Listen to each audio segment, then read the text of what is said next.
Hi guys, कैसे हैं आप सब लोग। उम्मीद है अच्छे होंगे।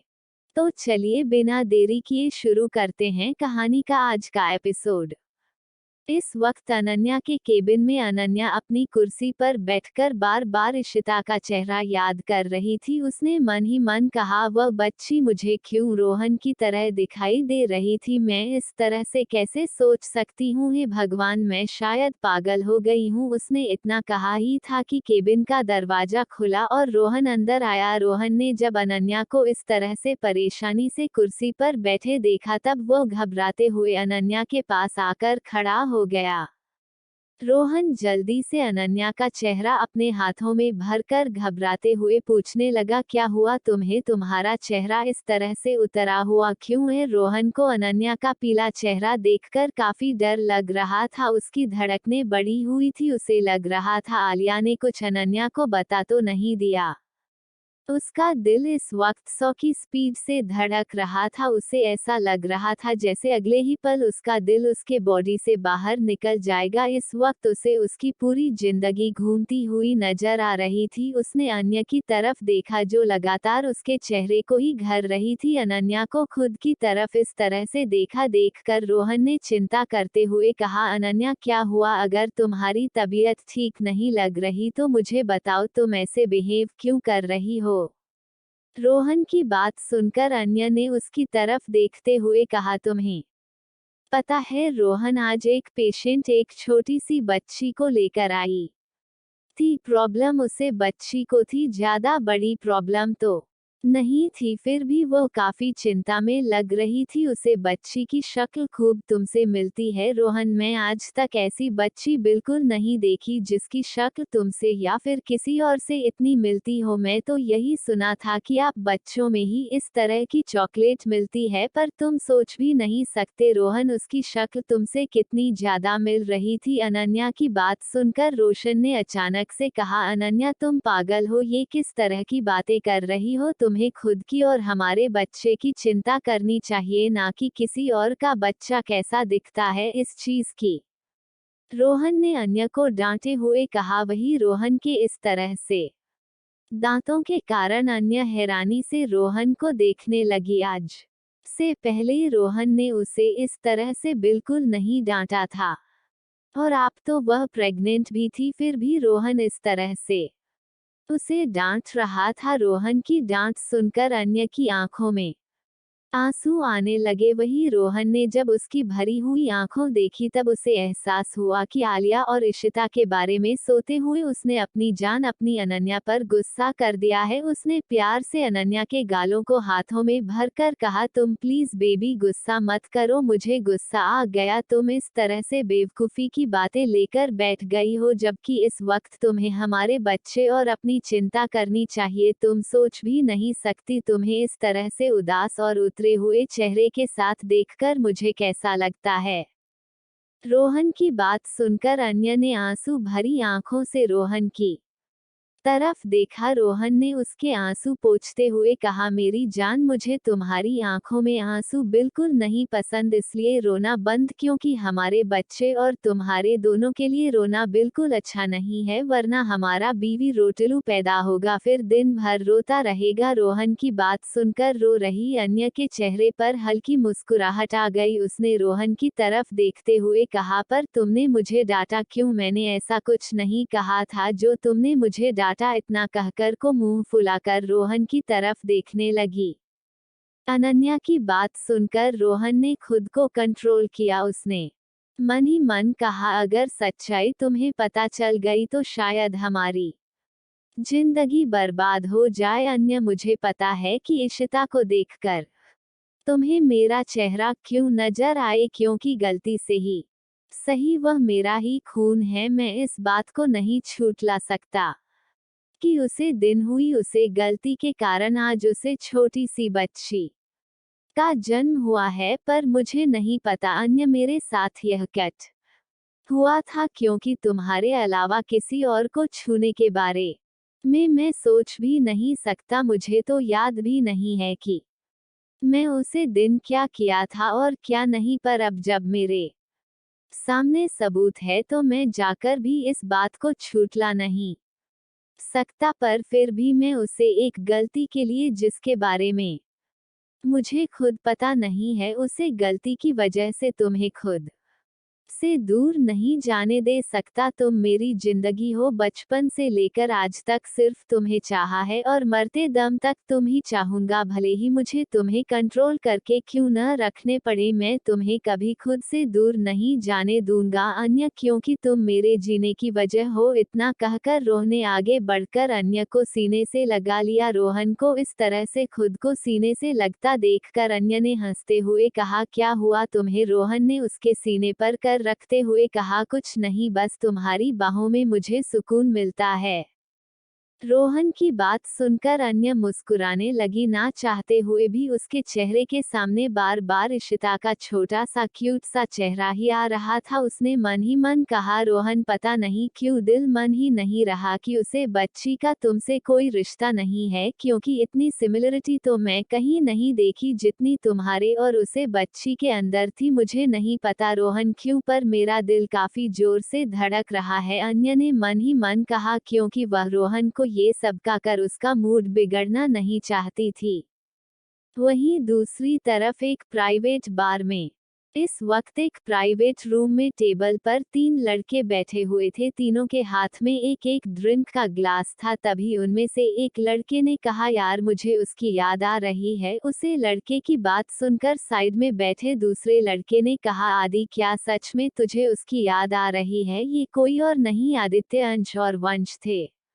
आदित्य ने ड्रिंक का ग्लास घूमते हुए उदासी भरी आवाज में कहा, हाँ यार, उसने मुझे पिछले 3 दिनों से एक बार भी फोन नहीं किया, वरना तो मधुमक्खी की तरह मंडराती रहती थी, जबरदस्ती फोन करती थी, मुझे बात भी करने को कहती थी, पर आप उसने मुझे पिछले 3 दिनों से एक बार भी फोन नहीं किया, ना ही मैसेज किया। मुझे उसकी बहुत याद आ रही है। आदित्य की बात सुनकर अंश ने धीरे से कहा, मुझे भी, उसने भी मुझे 3 दिनों से एक बार भी फोन नहीं किया। ऐसा पहली बार हुआ है कि 2 सालों में उसने मुझसे इतनी देर तक बात ना की हो, जबकि मैंने हर बार उसे डांटा है, उसके इंसल्ट की है, फिर भी वह बाज नहीं आती थी। पर आप 3 दिन हो गए, उसने एक बार भी फोन नहीं किया, मुझे बहुत याद आ रही है।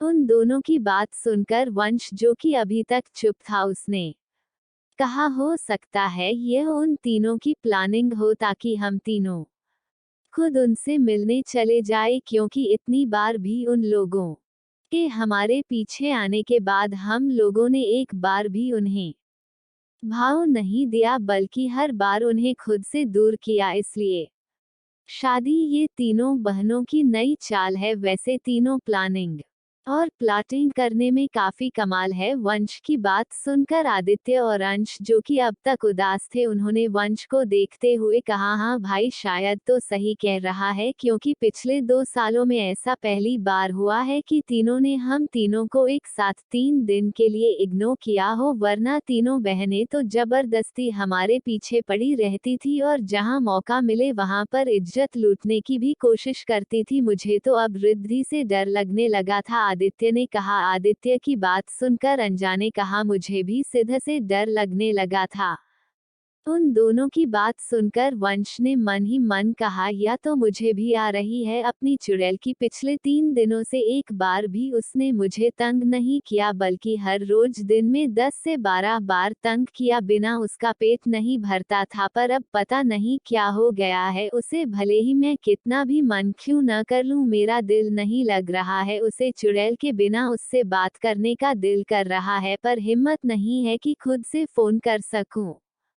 तीनों दोस्त उदासी भरी नजरों से एक दूसरे की तरफ देख रहे थे। आज उन तीनों को अपनी अपनी बोलियों की कमी बहुत महसूस हो रही थी। तभी आदित्य ने कहा, क्या हमें उन लोगों का प्यार एक्सेप्ट कर लेना चाहिए? कहीं ऐसा ना हो कि हमारे कारण वह किसी और पर लाइन मारना शुरू कर दे, फिर हमारा तो पता ही साफ हो जाएगा।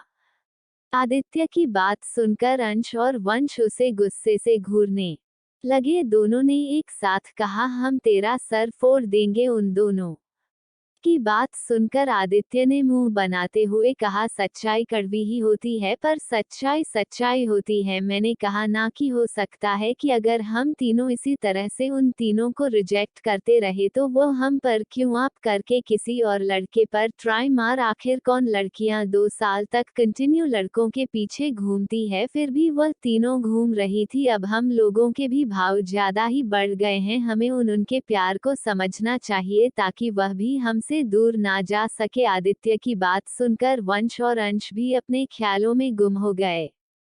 आदित्य ने धीरे से अंश और वंश की तरफ देखा। दोनों भाई इस वक्त किसी गहरी सोच में गम लग रहे थे। आदित्य ने उन दोनों को घूरते हुए कहा, अब अपना ये दिमाग लड़ना बंद करो, क्योंकि तुम दोनों के पास नहीं है, ये बात मुझे अच्छे से पता है। आदित्य की बात सुनकर वंश ने उसे घूमते हुए कहा, तूने बिल्कुल सही कहा, इसलिए हम तेरे जैसे कम अकाल के साथ बैठे हुए हैं, वरना शायद हम भी किसी अच्छे या इंटेलिजेंट दोस्त के साथ बैठकर बातें कर रहे होते, ना कि तेरे जैसे बेवकूफ के साथ। खुद के लिए बेवकूफ सुनकर आदित्य ने घर कर वंश को देखा पर कुछ नहीं कहा। तभी अंश ने उन दोनों की तरफ देखते हुए कहा, लड़ाई करना बंद करो, और मुझे लगता है आदित्य सही कह रहा है। 2 साल तक उन तीनों ने हमारा इंतजार किया है, अब हमें भी इस तरह से उन्हें खुद से अलग नहीं करना चाहिए।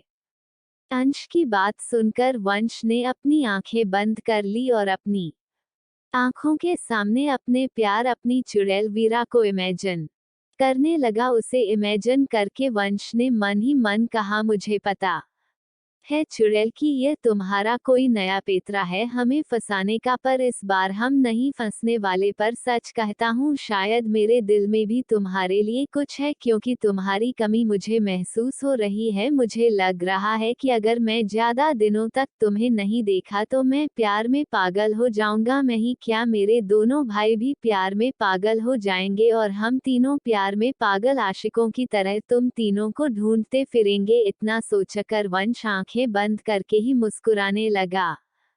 आज के लिए बस इतना ही। एपिसोड कैसा लगा कमेंट बॉक्स में जरूर बताइएगा। सॉरी यार, छोटे एपिसोड आ रहे हैं, वो मुझे कॉलेज का इम्पोर्टेंट काम है और आप लोग ज्यादा कॉइन होने के कारण खोलने भी नहीं हो, इसलिए छोटे एपिसोड में थोड़े कम कॉइन लगेंगे, इसलिए अब से मैं छोटा ही एपिसोड डालने की कोशिश करूंगी। New novel. ये कहानी है 5 बेस्ट फ्रेंड्स की, जिनमें 4 लड़के और 1 लड़की है। अंश, ओम, दक्ष, कृष और ईशानी पांचों में एक दूसरे की जान बसती है। अंश इस ग्रुप का लीडर है। अंश काफी नॉटी, चुलबुला और फ्लर्टी लड़का है, जो कि एशिया की नंबर 1 कंपनी का इकलौता वारिस है। वही ईशानी, जो मन ही मन करती है अंश को पसंद, पर अंश को बताने से डरती है। एक दिन नशे की हालत में ईशानी और अंश एक दूसरे के करीब आ जाते हैं। उसके अगले दिन जब ईशानी अंश को प्यार का इजहार करना चाहती थी, तब अंश उसे ये एक गलती कहकर भूलने को कहता है। इसी के चलते ईशानी का दिल टूट जाता है और वह सब कुछ छोड़कर हमेशा हमेशा के लिए इंडिया छोड़कर लंदन चली जाती है। पर वहां पहुंचकर 1 महीने बाद उसे पता चलता है कि वो ट्रिपलेट के साथ प्रेग्नेंट है। वही अंश ईशानी के जाने के बाद उसे हर जगह ढूंढता है, पर उसे ईशानी के बारे में कुछ नहीं पता चलता। क्या होगा जब उसको पता चलेगा ईशानी है उसके बच्चों के साथ प्रेग्नेंट? क्या ईशानी देगी इन बच्चों का जन्म? जानने के लिए बने रहिए falling for ex girlfriend only on pocket novel. Read less. Pooja सावरबंधे।